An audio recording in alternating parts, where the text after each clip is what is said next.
The Trump Doctrine. Just saying those words likely invokes strong feelings in you. But what actually is the Trump Doctrine? Undoubtedly, you have some idea about the administration's priorities, simply from listening to the news. However, the White House often struggles to articulate the subtleties of foreign policy. Never mind that what you hear in this domain is not necessarily what you get. Fortunately for us, a Pentagon memo recently leaked to the press, which not only hints at the administration's underlying goals, but outright points us to a public document that lays it all out. So, today, we will look at the Trump Doctrine, where it came from, what exactly it is, and the logic behind it. Then we will pivot to the many problems with the Trump Doctrine, including the administration's inability to articulate what it is, how a rift inside the administration is leading to other policies that run contrary to the doctrine, and why it creates dilemmas with other foreign policy goals. But we begin with where the Trump Doctrine came from. Well, it is basically this, the prioritization imperative. We will get to what is inside of it in a moment. However, we should at least take a second to understand why it is worth our focus, especially when its author is someone who escapes public attention. I know that there is a temptation to look at Trump, and especially certain incidents involving Trump, and conclude that the man has no strategy. Whatever your thoughts are about Trump himself, though, I encourage you to put them to the side as we explore his doctrine, because, as a label, Trump Doctrine is misleading. The fact is that presidents themselves are not the ones who write the doctrines, never mind who do the vast majority of the execution of them. The Monroe Doctrine? The one that is perhaps the most famous of U.S. geopolitical strategies? The one that told European countries to shed their entanglements in the Western Hemisphere? Great label, but not written by James Monroe. Rather, it was the product of his Secretary of State, John Quincy Adams. A president later, yes, but not quite there at the time. And even that was an artifact of a bygone era. In the modern era of the bureaucratic state, it is hard to imagine a Secretary of State doing the ground-up crafting of such a sweeping policy. No shade to Rubio or Blinken before him. It is just not how things have worked for decades now. Take the anti-Soviet containment policy of the Cold War, alternatively called the Truman Doctrine for the time that it was implemented, and perhaps only second to Monroe in its fame. Crafted by President Harry Truman? Nope. It was the brainchild of George Kennan, at the time the number 2 in command of the U.S. Embassy in Moscow. That was certainly a coveted position among many at the time, but it was far from the upper echelons of the U.S. government. The buck stops here means that the president serves in an oversight role. He may set the agenda on what to work on, but the president does not do the work. There are too many other things for him to do. But he does give the thumbs up and bear the final responsibility for approval, which is why their names get slapped on the front of their doctrines. Anyway, the focus for today is on Alexander Velez Green, who served as the Acting Undersecretary of Defense for Policy. That is a whole lot of words that basically means the guy who crafts doctrine. The Washington Post article on the leak notes that some of the passages from the DoD memo are nearly identical to Velez Green's memo from last year, which should not be surprising given that, it is his job to write those things. Thus, even if we do not have access to the full memo that Secretary of Defense Pete Hegseth signed, it does not take Sherlock Holmes to deduce that we can use the Velez Green memo as a public stand-in for what the current policy is. And I know that it is tempting to fall back on the default belief and point to the sign saying that it is meaningless cheap talk, but I assure you that it is not for 3 reasons. First, the secret DoD memo was not a public announcement subject to the standard sort of bluster and posturing. It was supposed to be only circulated internally, for the consumption of those in the Pentagon, and not us on the internet or intelligence communities on foreign soil. Second, Giving Velez Green his job in itself was telling. Just as you would not hire Usain Bolt to be your sparring partner, you would not hire someone who has spent years working on an Asian pivot to not pivot to Asia. Finally, the memo itself is the doing. These types of documents are common within the US government as a means to coordinate bureaucrats into working on the government's policy goals. The Pentagon by itself has about 25,000 employees, and thus you need foundational documents like this to get everyone on the same page. In that light, if you look at the headlines about the leaked DoD memo, it is surprising that many of the stories seem surprised that this is what is happening at the Pentagon, even though it is hard to reveal something that has been sitting on the internet since August of last year. Fortunately, other reports more matter-of-factly focused on the connection to Velez Green's former employer, a topic that will recur many times later in this video. It is nice to look across sources so you do not get bogged down in just one version of the story. The trouble is that tackling the problem on your own can be daunting because of just how large the internet is. Well, good news. Today's sponsor, Ground News, has a convenient solution. Check out this For You tab. With a few clicks, you can craft your own custom feed and always be on top of the stories related to NATO, Ukraine, Putin, Zelensky, Hegseth, or whatever else you find important. And by going to ground.news/linesonmaps or using the QR code on your screen, you can save 40% off their Vantage plan to get full access to this feature and more.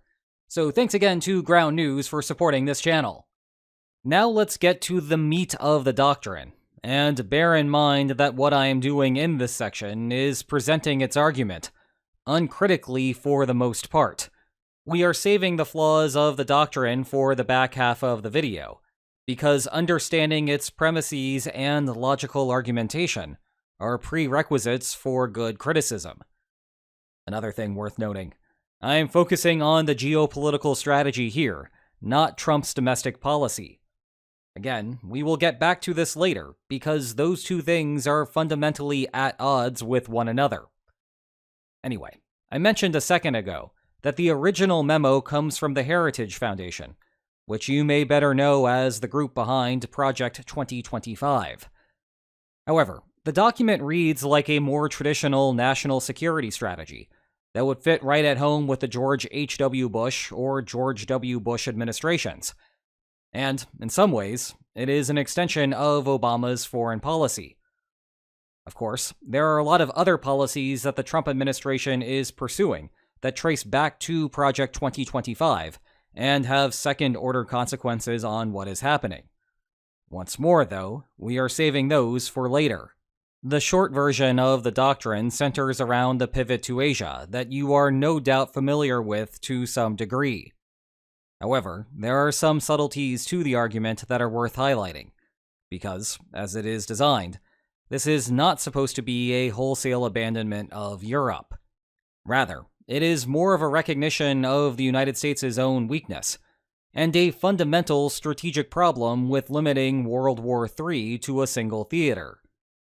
The basic idea of the East Asia pivot is that China is now the superpower competitor to the United States. There are inherent risks to the broader geopolitical order in the region, and US allies in the region cannot handle those problems on their own. If you are more interested in a detailed analysis of that part of the strategy, and want to chew on it for a bit longer, I have a feature-length documentary on the subject, so I will not go further into the problems with China. Rather, what is more novel about the doctrine compared to previous administrations is how it thinks about the balance of threats in Europe versus Asia. To summarize the frustration within Europe and a good part of the United States, there may be a common understanding that China is a threat, but that the better solution is to stick with Ukraine for longer and pursue a slower pivot to Asia.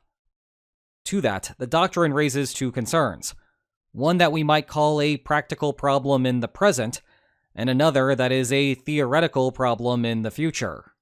Let's start with the practical problem.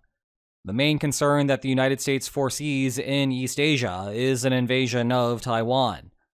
This presents an immediate economic problem for the United States, because it would pause all semiconductor production on the island for the duration of the invasion.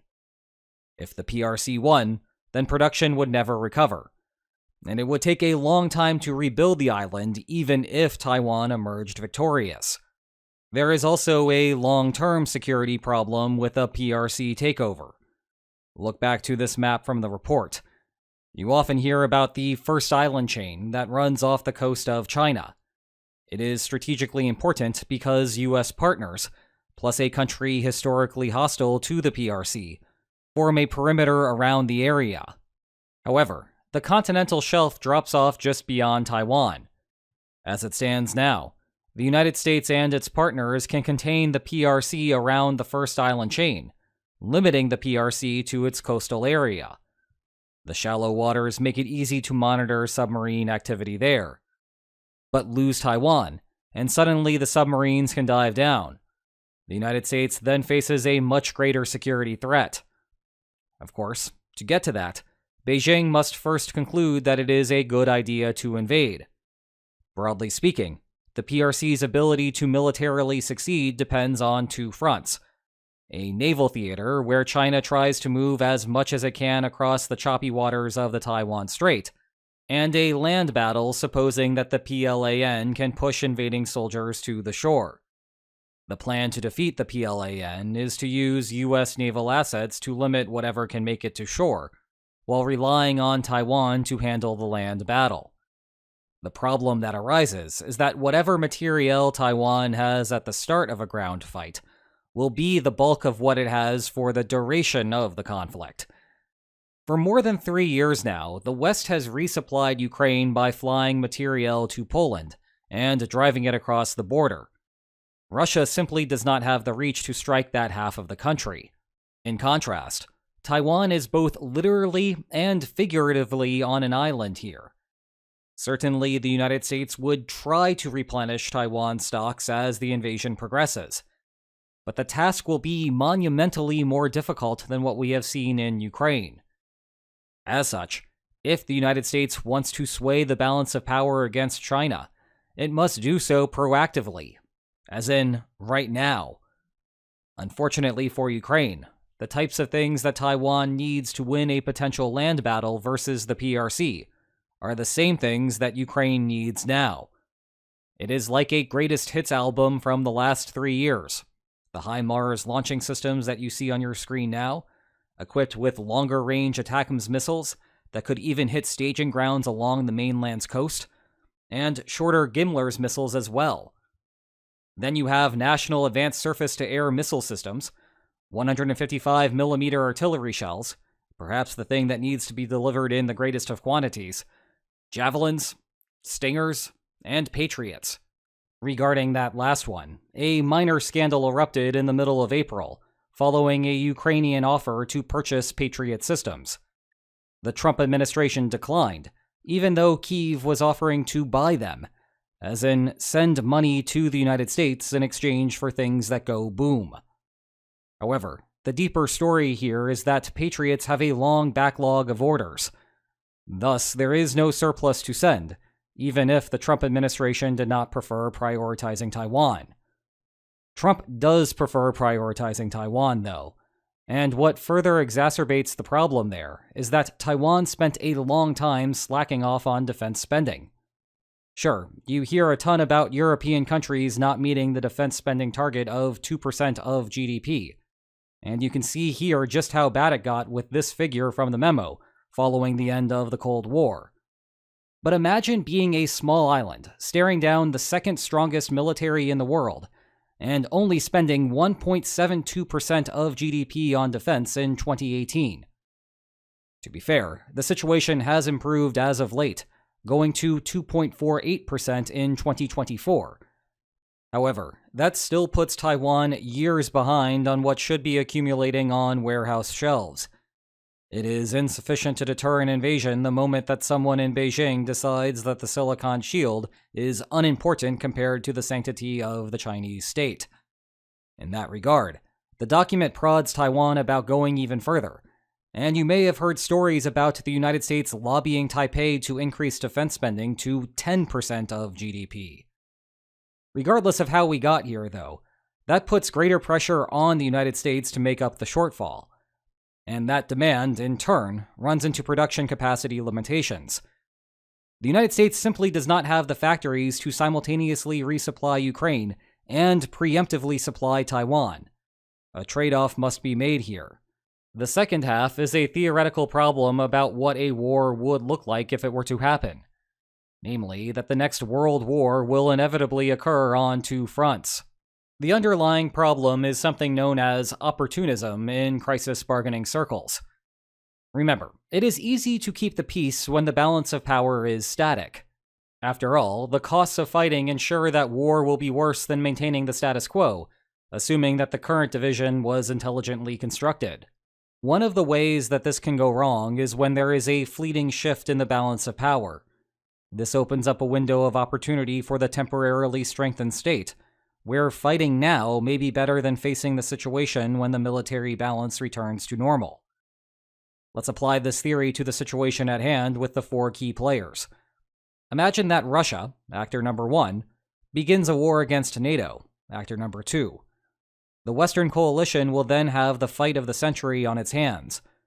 Every weapons factory will begin working round the clock, and governments will begin examining which civilian industries could temporarily shift to arms production, just like what happened during World War II. This presents an opening for China, actor number 3. If the PLA invades Taiwan, actor number 4, then the West cannot easily double its production schedules to counter the second threat. Those countries will already have their factories operating at their peak capacity, and will already be at the risk of overheating. As a result, China will be more likely to prevail conditional on Russia having started the war. But the logic also works going the other way. If China takes the first step by invading Taiwan, then the West will also surge production. In turn, now Russia has the window of opportunity. Following our standard lines-on-maps theory of shifting power and war, this can compel Russia to fight in the moment. That is because what Moscow might expect to gain while the West is distracted in Asia, minus its costs of fighting, may be larger than the most it could hope to extract from the West once the war in the Indo-Pacific has died down. Hence, the Trump Doctrine pushes for the development of Europe's defense base. In some ways, and this is in the document itself, the call is an admission of the United States' own weakness. Once upon a time, Washington had a doctrine known as the two-war construct. It dictated that the United States ought to maintain sufficient military capacity to fight two wars at once. You can trace it back to World War II, when indeed the United States fought in both Europe and the Pacific simultaneously. During the Cold War, the construct shifted to the ability to fight the Soviet Union and one smaller opponent, say Vietnam. The whole point of the two-war construct was to mitigate the war of opportunism concern. If you can fight on two fronts, then getting involved in a single conflict does not leave you vulnerable on the second flank. Thus, there would be no window of opportunity for U.S. opponents, and, in turn, no enhanced threat of war on the second front. Moving further up a step, that gave the United States additional latitude to get involved in the first war to begin with. The end of the Cold War also brought the sunset of the two-war construct, though. Washington still managed to carry on campaigns in Afghanistan and Iraq at the same time, but that was more of a product of both of those wars having relatively small footprints. Today, the doctrine concedes that the United States is no longer in a position to throw its hat into two fronts simultaneously, and American taxpayers are unwilling to raise military spending to the point where it will be feasible in the future. As a result, Europe cannot rely on the United States to help repel a Russian invasion, not for a lack of desire, but rather because the broader geopolitical situation is a mess. Given that strategic constraint, the sensible solution is the division of labor that we have all heard so much about. Europe handles Russia as its primary responsibility, while the United States handles China as its primary responsibility. This makes sense because Europe is right on top of Russia, while the United States has the naval power to reach across the Pacific. And it is not just the United States that is thinking that way.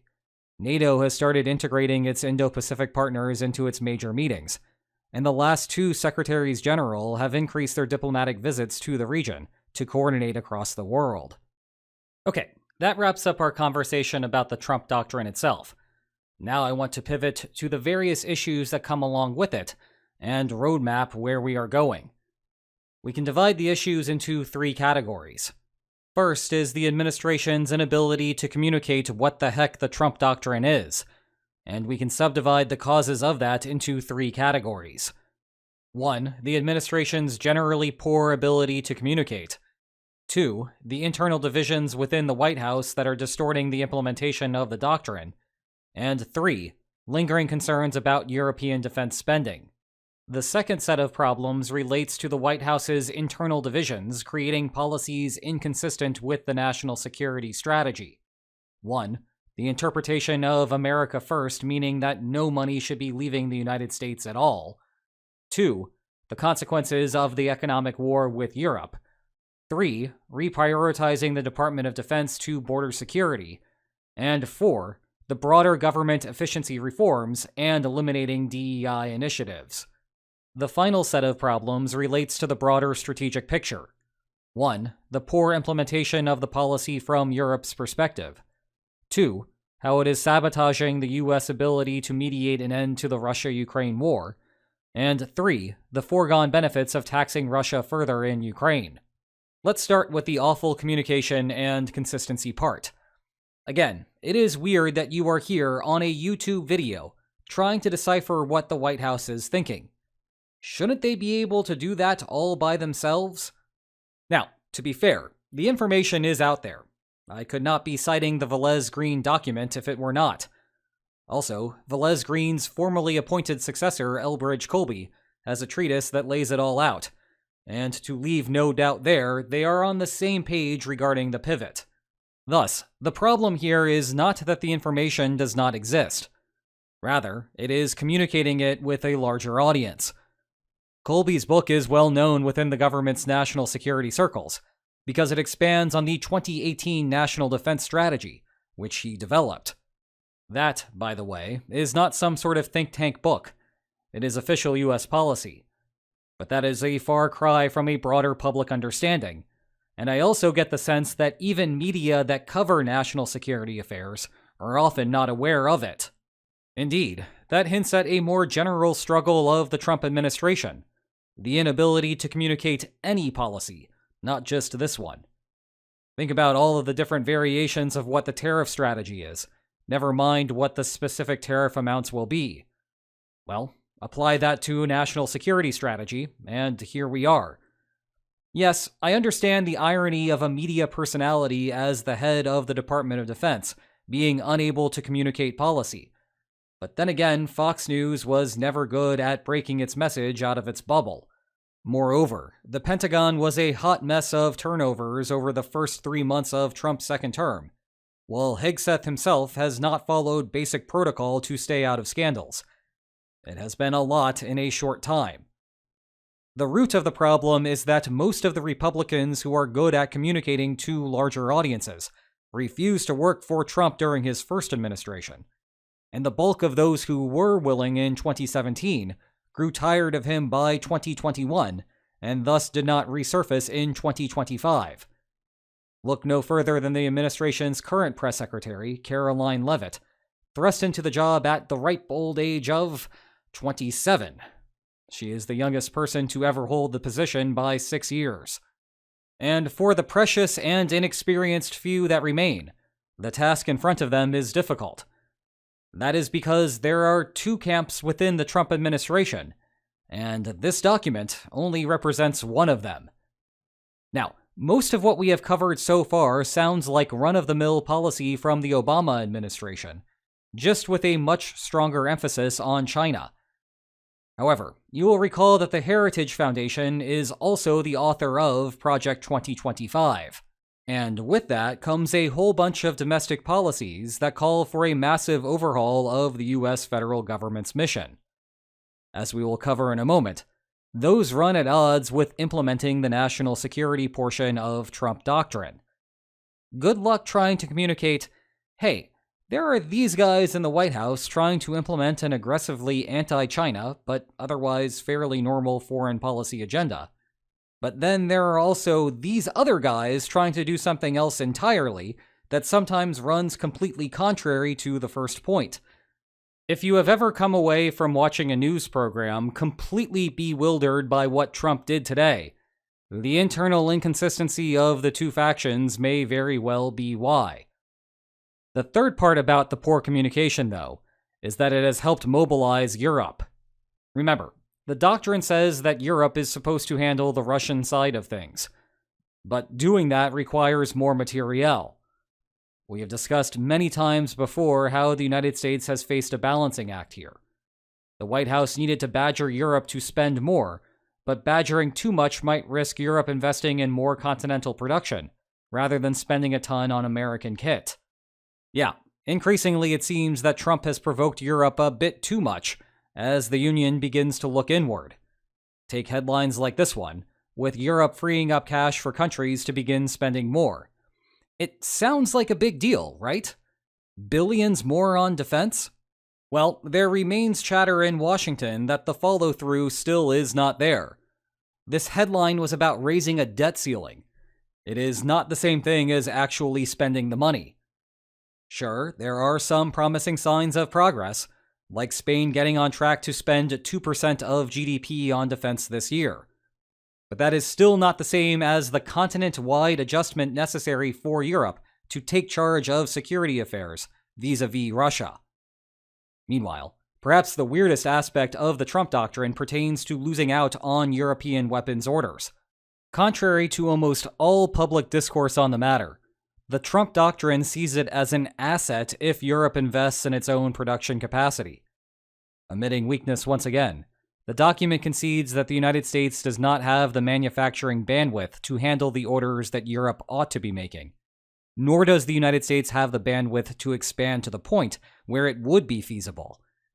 In turn, Europe increasing its own capacity is a necessary step to achieve the doctrine's goals. Consequently, what many see as a failure to keep Europe reliant on the US defense industry is by design. If the jumbled communication patterns helped achieve that goal, then there was less incentive to fix the problem at all. There, of course, remains a debate to be had about whether this is a wise goal in general. But the public discourse takes independent European arms construction as an inherent policy failure, when what we really ought to be debating is which of the two base premises is accurate, which will then automatically tell us whether the policy goal is succeeding. Now let's circle back to the internal contradictions within the Trump administration. If you think of the Trump doctrine as coming from the Department of Defense, that's great. But in terms of implementing policy, the DoD is just one department of a much larger cabinet. Meanwhile, what is going on in the rest of the White House fits more in line with the parts of Project 2025 that liberals were worried about during the election season. And the problem here is that, even though these two things came from the same think tank, they do not coexist. Let's start with the notion of an America First foreign policy. There are two different versions of this that float around the Trump administration. There is one that drops any pretext of international norms and believes that the United States is the most powerful country on earth. Consequently, the White House should implement the foreign policy that maximizes American welfare. Think of America First here as unapologetically America. Alternatively, you could think of it as George W. Bush-era foreign policy, turned up to 11. Then there is the second version, which is that the United States should not be spending any money outside of the country, or caring what happens across oceans. Think of America First here as American isolationism.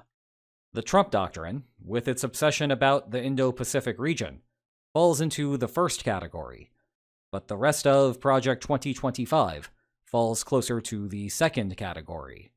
After all, I need not tell you that trying to deter China from invading Taiwan requires that a ton of money be spent over in the Indo-Pacific region. Speaking of money, one of the administration's special interest projects here involves protecting American manufacturing. The place where this is most evident is the Liberation Day tariffs, which effectively are a financial transfer to Trump's constituents in that industry. Yes, there is a loose connection to the tariffs and national security issues. It helps to have an industrial base if you need to rapidly expand arms manufacturing. However, the tariffs also apply to NATO allies and others in the broader U.S. defense orbit.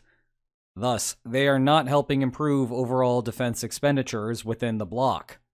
Much of the media discussion surrounding this focuses on the free opportunity given to Washington's rivals to give the appearance of harmonious cooperation between China and what should be U.S. partners. But more concerning is how the tariffs are liable to cause a recession, and an economic contraction means fewer government revenues and therefore a reduction in defense spending. And that is before considering how America First isolationism has historically not turned out so well, with its critics coming from surprising places. Meanwhile, one of the central problems noted in the doctrine is the dearth of U.S. forces to handle a two-front conflict. However, the White House has stationed a modest number of troops along the border with Mexico. Every soldier handling immigration is one fewer soldier that could be working on the Taiwan Strait situation. In other words, part of the sabotage is self-inflicted. And that is on top of all sorts of other controversial national security distractions, diverting the federal government's attention. Finally, there is the general bureaucratic havoc caused by Trump's government reforms. This applies both to attempts to improve government efficiency, as well as the systematic termination of all DEI and DEI-adjacent initiatives.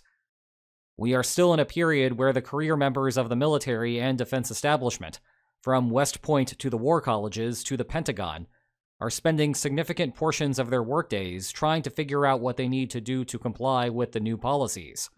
All of the time they spend doing that is time away from training and preparing for a future battle with China.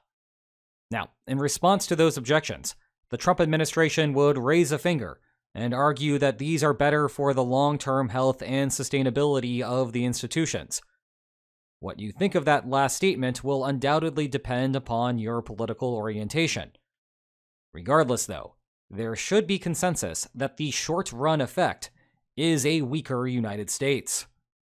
For our final topic, we turn to the problems inherent to the plan and the execution of it due to strategic pressures worldwide. The obvious starting point here takes us back to Europe and the transatlantic rift that is forming. If Russia and China will inevitably be cooking up a war together, then the West's goal ought to be to maximize overall power across North America and Europe. Sowing distrust of the White House is not a good way to do that. Well, distrust would be good for them, but not for those voting to put a president in here. Historically, one of NATO's main strengths has been to allow states to focus on their military comparative advantages. Specialization within the alliance can thereby increase, giving NATO more power collectively than the sum of what would be the case if each country invested independently. However, specialization requires a certain level of trust that the other members will supply your missing pieces. Otherwise, you have set yourself up for disaster. Well, erasing the United States from the equation puts a major dent in that plan. Again, the Trump administration's motive here is clear. Europe sagged on military spending for decades because its voter base was uninterested in making the domestic sacrifices for the greater Western defense, and pressure of a more diplomatic variety from two other administrations did not yield results. If it takes burning some bridges, or appointing a bridge for that matter, to change the electorate's mind, perhaps the Trump administration thinks that it is worth the cost. But that still leaves the West with a second-best outcome, and it clearly breaks from the stated goal of the doctrine's creators. From Project 2025, in their own words, the United States must regain its role as the arsenal of democracy. Quite the opposite has happened so far. Moreover, Project 2025 lamented how under the Biden administration, the United States lost its reputation as a reliable partner, with a strong defense industrial base that could supply military articles and goods in a timely manner. Yet the last 3 months has seen the worst damage to that reputation since the post-World War II order came into force. Meanwhile, Even clearer problems relate to the Russian invasion of Ukraine. One of the Trump administration's goals was to end the war in 24 hours. Hyperbole or not, the White House has struggled to make progress on that front under a longer time horizon. There is a clear reason why, though. The Trump peace plan is incompatible with Trump doctrine. Recall the basics of Special Envoy to Ukraine Keith Kellogg's proposal. It is a contingent armament plan, where the United States cuts military aid to Ukraine if Ukraine refuses to participate in a deal. However, if Russia refuses to participate, the United States massively ramps up aid. The plan is coherent because it causes a huge shift in the balance of power against whichever state is not cooperating. That has the ability to render irrelevant whatever bargaining frictions are causing the war to continue. But as has been a long-running theme on this channel, Washington's leverage is only as good as the Kremlin's belief that there will be follow-through if Russia refuses. Well, on one hand, you have something like this happening in the White House. And on the other hand, here you have a document that basically says that the United States would never flood aid to Ukraine because Taiwan is too important. Now, I know that this document may seem obscure to us, but I can guarantee you that there are people in Moscow who have read it and who are drawing the same conclusion that we just did. No wonder, then, that the Kremlin has been giving Washington the runaround for more than a month regarding a ceasefire. And this also provides some insight into why it seems that the United States is turning the screws harder against Ukraine. The Trump administration actually has leverage there, and if that's all that they've got, they appear content to use it. Lastly, there is a deeper question about how to maximize the Western coalition's power vis-a-vis the unlimited friendship between Russia and China. So far, we have been focused on adding military resources to the West column. But military power is zero-sum, so equivalently you could reduce the opposing coalition's resources. On the surface, this would seem to suggest that it would be a good idea to give more armaments to Ukraine now to further disable the Russian military. However, the doctrine would counter that those same resources shipped to Taiwan would eventually reduce the PRC's capacity, so the net effect, at least on the surface, is a wash. Thus, we are once again left with the question of how vulnerable Taiwan is at the moment. Nevertheless, let's go beyond the military part of this and instead look at the political situation. You have seen plenty of speculation that Trump is trying to pull a reverse Nixon and pry Moscow away from Beijing, essentially the opposite of how Nixon went to China and exacerbated the Sino-Soviet split. Well, the Trump doctrine makes clear that this is not a reasonable goal, and thus we ought to quash the theory. That said, one actual way to split the two is to watch Putin fall from power and hope that his successor would prefer to westernize. The obvious way to do this is to embarrass Russia and Ukraine, thereby sending a compelling message to the people of Moscow that their government is non-functional, tried to exploit the masses, and failed miserably. That would be an argument for how an investment in Ukraine would generate disproportionate returns. I am sure, though, that the Trump administration worries about what Europe's next move after that would be. In an ideal world, after the Russian threat is gone, the transatlantic partners would take the surplus European stock and point it to the Indo-Pacific. Let's look at the overall outcome. Europe wins because it no longer faces the Russian threat, and the United States wins because it gets even more metal to deter China. But the Russian threat is what is motivating Europe to invest in defense. Remove that, and you may see those countries' military spending drop off a cliff once again. And there goes the China deterrent. And that might be why we see the transatlantic struggle continue. In the meantime, the Trump administration worries that China receiving discounted Russian oil is allowing Beijing to rapidly expand its economy, and that the Chinese military will be better able to marshal those funds into military activities than the Kremlin can. Then again, as if to take us full circle, Trump's tariff threats are liable to trigger a global recession. Anticipation of that has sunk global oil prices, meaning that China is not benefiting as disproportionately as it was before. Will this result in a change in the Trump administration's priorities? I do not know. Part of the stated reason for those massive tariffs against China was to coerce Beijing to make concessions on security affairs. Is this one such affair? Again, I do not know. However, I do know that I would like to thank Ground News once more for sponsoring today's video. Head over to ground.news/linesonmaps or scan the QR code on your screen to take a fantastic 40% off their Vantage plan. And if you enjoyed today's video, please like, share, and subscribe, and I will see you next time. Take care.